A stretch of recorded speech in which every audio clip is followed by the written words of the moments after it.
بسم اللہ الرحمن الرحیم۔ السلام علیکم۔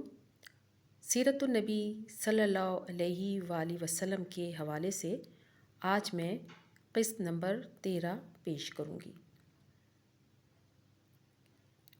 آج کی ویڈیو میں آپ کو بتا رہی ہوں کہ رسول اللہ صلی اللہ علیہ وآلہ وسلم کی حضرت بی بی خدیجہ رضی اللہ تعالیٰ عنہا سے شادی کیسے ہوئی، بی بی خدیجہ کا رشتہ کون لے کر گئیں، آپ صلی اللہ علیہ وآلہ وسلم کا نکاح کہاں پڑھایا گیا، رسول اللہ صلی اللہ علیہ وآلہ وسلم کو حضرت بی بی خدیجہ سے کون سی اولادیں ہوئیں، آپ صلی اللہ علیہ وآلہ وسلم کی کتنی بیٹیاں اور کتنے بیٹے تھے۔ اس کے علاوہ خانہ کعبہ کی جب دوبارہ تعمیر ہوئی تو حجر اسود کا معاملہ کیسے طے پایا۔ ان تمام تر سوالات کے جوابات اس ویڈیو میں موجود ہیں۔ ویڈیو کو مکمل سنیے گا اور شیئر بھی ضرور کیجیے گا۔ اب میں اپنی ویڈیو کا آغاز کرتی ہوں۔ میسرہ جو ختیجہ بنت خویلد کا غلام تھا، اس نے نبی کریم صلی اللہ علیہ وآلہ وسلم کی اتنی زیادہ تعریفیں کی کہ آپ صلی اللہ علیہ وآلہ وسلم کا بات کرنے کا انداز، لوگوں سے اخلاق کے کاروبار کرنے کا طریقہ، غرض کہ میسرہ آپ سے اس قدر متاثر ہوا کہ اس نے آپ کی ایک ایک بات کو غور سے دیکھا اور خدیجہ رضی اللہ تعالیٰ عنہ کو تمام باتیں تفصیل سے بتا دیں۔ اب خدیجہ رضی اللہ تعالیٰ عنہ نے اپنی ایک ملازمہ جس کا نام نفیسہ تھا کو اس کے بارے میں بتایا اور ساتھ میں شادی کا ارادہ ظاہر کیا۔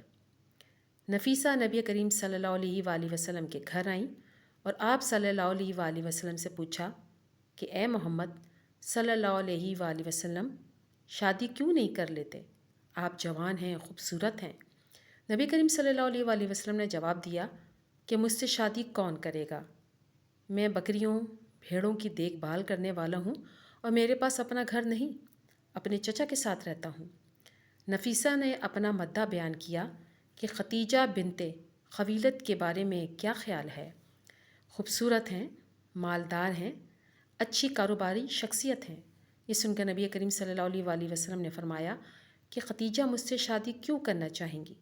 نفیسہ کو اندازہ ہو گیا کہ آپ صلی اللہ علیہ وآلہ وسلم کو خدیجہ سے شادی کرنے میں کوئی اعتراض نہیں، لیکن پھر آپ صلی اللہ علیہ وآلہ وسلم نے فرمایا مجھے وقت دیں، میں اپنے چچا سے مشورہ کر لوں۔ ختیجہ بنت خویلد ایک خود مختار خاتون تھیں، لیکن پھر بھی انہوں نے دستور کے مطابق راستہ اختیار کیا، نبی کریم صلی اللہ علیہ وآلہ وسلم کو شادی کا پیغام بھیجا اور میرے پیارے نبی کریم صلی اللہ علیہ وآلہ وسلم نے بھی بہت ہی شائستہ انداز میں جواب دیا کہ مجھے اپنے چچا سے مشورہ کرنے دیں، پھر میں آپ کو بتاتا ہوں۔ اس کے بعد نبی کریم صلی اللہ علیہ وآلہ وسلم نے ابو طالب سے مشورہ کیا۔ کسی کو کوئی اعتراض نہیں تھا کیونکہ ختیجہ ایک باعزت خاتون تھیں۔ آپ صلی اللہ علیہ وسلم کے چچا ابو طالب اور حضرت حمزہ آپ صلی اللہ علیہ وآلہ وسلم کی طرف سے تھے، جبکہ خدیجہ رضی اللہ تعالیٰ عنہ کے والد وفات پا چکے تھے، اس لیے آپ کی طرف سے آپ کے چچا عمر ابن اسد نے شادی کی ذمہ داریاں نبھائیں اور یہ شادی حضرت خدیجہ رضی اللہ تعالیٰ عنہ کے گھر میں ہوئی۔ نبی کریم صلی اللہ علیہ وآلہ وسلم اور خدیجہ رضی اللہ تعالیٰ عنہ کی عمروں میں فرق تھا۔ خدیجہ رضی اللہ تعالیٰ عمر میں نبی کریم صلی اللہ علیہ وآلہ وسلم سے بڑی تھیں، اور جو زبان زد عام ہے وہ یہ کہ ختیجہ بنت خویلد 40 سال کی تھیں، جبکہ نبی کریم صلی اللہ علیہ وآلہ وسلم 25 سال کے تھے، جو کہ الوقیدی کی رائے ہے۔ الوقیدی ایک مسلمان تاریخ دان ہے اور نبی کریم صلی اللہ علیہ وآلہ وسلم کی زندگی کو قلم بند کیا، جبکہ کچھ روایات ابن اسحاق اور ابی قاقی کی ہے جن میں انہوں نے آپ کی عمر 28 سال بتائی۔ کچھ وجوہات کی بنا پر الوقیدی کی روایت زیادہ مشہور ہوئیں، جبکہ ابن اسحاق کی رائے زیادہ قابل قبول ہے، کیونکہ اوسطاً عرب کی خواتین جلد پختگی کی عمر کو پہنچ جاتی ہیں اور اس طرح جلد ہی مینوپوز کی عمر کو بھی پہنچ جاتی ہیں۔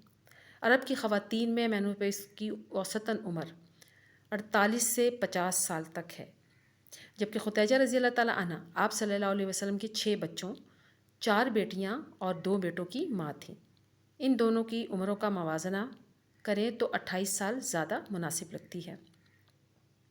بہرحال عمر سے کوئی فرق نہیں پڑتا اگر اخلاق اور کردار اچھا ہو۔ اور نبی کریم صلی اللہ علیہ وآلہ وسلم کی حدیث حضرت عبداللہ بن عمر رضی اللہ تعالیٰ عنہ بیان کرتے ہیں کہ رسول اللہ صلی اللہ علیہ وآلہ وسلم نے ارشاد فرمایا، دنیا مکمل طور پر متاع ہے اور بہترین متاع دنیا نیک بیوی ہے۔ یہ مسلم کی حدیث ہے کہ جب آپ اس کی طرف دیکھتے ہیں تو وہ خوشی دیتی ہے، مطلب آپ کو بیوی کے اخلاق و کردار، مسکراہٹ، رہن سہن کا طریقے پر فخر ہوتا ہے۔ بس نبی کریم صلی اللہ علیہ وآلہ وسلم کے لیے بی بی خدیجہ رضی اللہ تعالیٰ عنہ ایک بہترین متاع تھیں۔ جیسے کہ اوپر بیان کر چکی ہوں کہ آپ صلی اللہ علیہ وآلہ وسلم کی شادی حضرت خدیجہ رضی اللہ تعالیٰ عنہ کے گھر پر ہوئی۔ بس آپ صلی اللہ علیہ وآلہ وسلم نے بی بی خدیجہ رضی اللہ تعالیٰ عنہ کے ساتھ رہنا شروع کر دیا۔ اللہ تعالیٰ نے آپ کو 6 بچوں سے نوازا، 4 بیٹیاں حضرت بی بی زینب، حضرت بی بی رقیہ، حضرت بی بی ام کلثوم اور بی بی فاطمہ رضی اللہ تعالیٰ عنہ، اور 2 بیٹے عبداللہ اور قاسم۔ قاسم کے بارے میں کہا جاتا ہے کہ تب انتقال کر گئے جب چلنے پھرنے اور اونٹ پر بیٹھنے کے قابل ہو گئے تھے۔ قاسم کے انتقال کے وقت آپ صلی اللہ علیہ وآلہ وسلم بہت زیادہ غمزدہ تھے۔ اس کے بعد عبداللہ جو الطاہر کے نام سے بھی جانے جاتے تھے، چھوٹی عمر یعنی ماں کی گود میں ہی انتقال کر گئے۔ یہ بھی ایک بہت بڑا دکھ تھا، لیکن یہ بھی اللہ تعالیٰ کی طرف سے آپ دونوں کو مستقبل کے لیے تیار کرنے کے لیے ایک امتحان تھا۔ اور میرے نبی کریم صلی اللہ علیہ وآلہ وسلم کو ماں باپ کی جدائی کا دکھ، اب بچوں کی موت کا دکھ نبوت کے اعلان سے پہلے اٹھانے پڑے، جبکہ ابھی تک آپ کو یہ نہیں پتہ تھا کہ آپ رسالت کے عہدے پر فائز ہونے والے ہیں۔ ہر نبی پیدائشی ہی نبی ہوتا ہے، اور آنے والے حالات سے نپٹنے کے لیے اللہ تعالیٰ نے نبیوں کو سخت ترین آزمائشوں سے گزارا تاکہ وہ اپنی امت کے لیے عملی نمونہ ہوں۔ اس لیے ہمارے پیارے نبی صلی اللہ علیہ وآلہ وسلم کی آزمائشیں بھی سخت ترین تھیں۔ آپ صلی اللہ علیہ وآلہ وسلم سے شادی کے بعد بی بی خدیجہ رضی اللہ تعالیٰ عنہ نے اپنی ساری زندگی کو آپ صلی اللہ علیہ وآلہ وسلم کے مطابق ایڈجسٹ کر لیا، حتیٰ کہ ایک دن بھی آپ نے نبی کریم صلی اللہ علیہ وآلہ وسلم کو یہ احساس نہیں دلایا کہ وہ مالدار تھیں اور آپ صلی اللہ علیہ وآلہ وسلم ان کے ہاں کام کرتے تھے۔ بی بی خدیجہ نے آپ کے سارے کام خود کیے اور آپ کے سارے احکامات کی تابع رہیں، اور آپ دونوں کا ساتھ ایک دوسرے کو مکمل کرتا تھا۔ بی بی خدیجہ رضی اللہ تعالیٰ عنہ ایک بہت ہی مالدار خاتون تھیں، اس لیے انہوں نے آپ صلی اللہ علیہ وآلہ وسلم کا ہر لحاظ سے مالی طور پر ساتھ دیا۔ اللہ تعالیٰ کی حکمت تھی کہ بی بی خدیجہ کو آپ کی زوجہ اور بچوں کی ماں چنا، کیونکہ نبوت کا اعلان کرنے کے بعد جن حالات کا آپ صلی اللہ علیہ وآلہ وسلم کو سامنا کرنا تھا، ان حالات میں صرف خدیجہ رضی اللہ تعالیٰ عنہ ہی سنبھال سکتی تھیں اور آپ کو سمجھ سکتی تھیں اور اپنے مالی اسباب کو استعمال کرتے ہوئے آپ کا ساتھ دے سکتی تھیں، جس کے بارے میں اللہ تعالیٰ نے سورہ طٰہٰ آیت نمبر 8 میں ارشاد فرمایا، جب تمہیں نادار پا کر تو نگر نہیں کیا۔ اس کے علاوہ بی بی خدیجہ رضی اللہ تعالیٰ عنہ سے شادی کے بعد آپ صلی اللہ علیہ وآلہ وسلم کی زندگی میں ایک اور واقعہ ہوا، جو کہ کعبے کی از نو تعمیر کے بارے میں ہے، جس کی وجہ یہ بنی کہ قریش کی ماضی میں جنگوں کی وجہ سے کعبہ کی دیواریں کمزور ہو گئی تھیں، اور اس کے علاوہ کچھ سیلاب بھی آئے، اور حضرت ابراہیم علیہ السلام اور اسماعیل علیہ السلام نے جب کعبہ کی تعمیر کی، اس کے بعد سے کعبہ کو کسی نے دوبارہ تعمیر نہیں کیا، اور کعبہ کی دیواریں صرف پتھروں سے بنی ہوئی تھیں۔ اب قریش نے کعبہ کو دوبارہ سے تعمیر کرنے کا ارادہ کیا، لیکن کوئی بھی کعبہ کو گرانے کی جرت نہیں کر پا رہا تھا کہ اللہ تعالیٰ کے گھر کو کیسے گرائیں۔ پھر ولید ابن مغیرہ، جو کہ قریش کا ایک بہت با اثر شخص تھا، اس نے ہمت کی اور کہا کہ تم لوگوں کی نیت کعبہ کی دیواروں کو مضبوط کرنے کی ہے، اس لیے اللہ کا نام لے کر گرانے کا کام شروع کریں۔ اس نے خود سے پہلا قدم اٹھایا اور کعبہ کی دیواروں کو گرانا شروع کر دیا۔ اب سب لوگ دیکھ رہے ہیں۔ اس کے بعد ولید ابن مغیرہ گھر چلا گیا۔ قریش نے رات بھر انتظار کیا، صبح کچھ بھی نہ ہوا، مطلب کوئی بھی عذاب نہیں آیا۔ پھر سب نے ہمت کر کے کعبہ کی دیواروں کو مل کر گرایا۔ اب مسئلہ پیش آیا فنڈز کا، اور یہ طے کیا کہ کعبہ کی تعمیر میں صرف اور صرف حلال ذرائع سے حاصل کیا مال استعمال ہوگا۔ اس جہالت کے دور میں بھی لوگ کعبہ کی تعمیر میں حرام یعنی دھوکہ اور سود سے کمایا گیا پیسہ لگانا نہیں چاہتے تھے، کیونکہ یہ ایک بہت بڑا کام تھا۔ اب مختلف قبیلوں کو کعبہ کا ایک ایک حصہ دے دیا گیا۔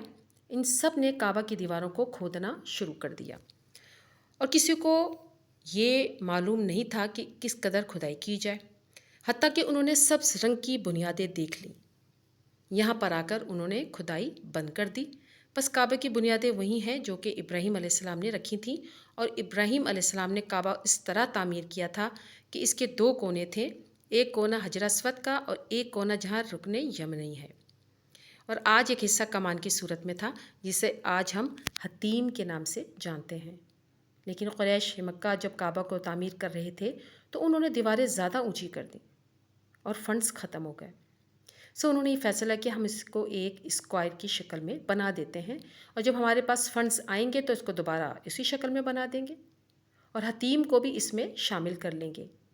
سو حتیم کعبہ کا ہی حصہ ہے۔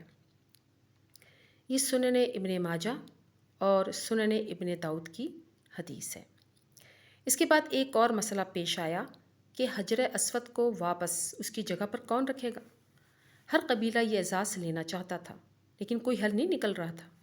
یہ بحث 3 دن تک چلتی رہی، لیکن کوئی حل نہیں نکلا۔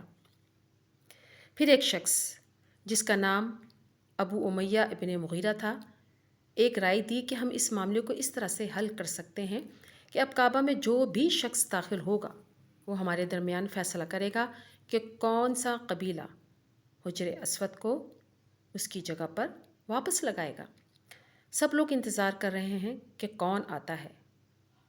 کیا ہوتا ہے کہ نبی کریم صلی اللہ علیہ وآلہ وسلم داخل ہوتے ہیں، اور سب ایک دم خوشی سے اللہ اکبر پکارتے ہیں اور کہا بے شک محمد صلی اللہ علیہ وآلہ وسلم صادق اور امین ہیں اور بہتر فیصلہ کریں گے۔